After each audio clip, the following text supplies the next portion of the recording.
تعالى اقول لك على حاجتين لو عملتهم واستمريت عليهم بنسبه كبيره هيساعدوك ان هم يقللوا من درجه قلقك او ان انت اصلا ما يجيلكش قلق.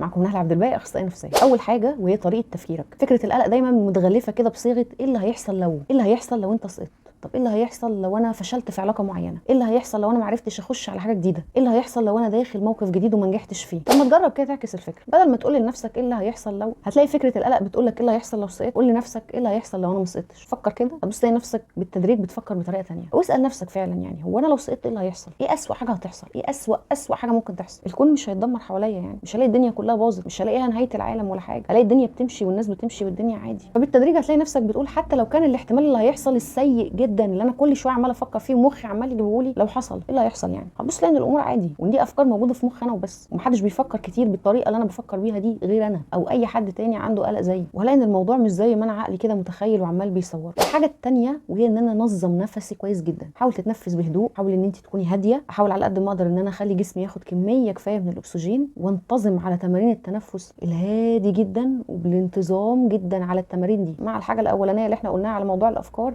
بالتدريج لما يكون ده لايف ستايلي ويكون هو ده نظام حياتي، بالتدريج هلاقي حده القلق بدات ان هي تقل جدا عندي. لو عملت الحاجتين دول او عملتي الحاجتين دول وبرده القلق برده ما قلش، ما تترددوش ولو للحظه ان احنا نلجا لجلسات العلاج النفسي. ولو عاوز تحجز جلسه علاج نفسي اونلاين، هتلاقوا لينك الحجز موجود في البروفايل اللي موجود تحت اسمي بالظبط.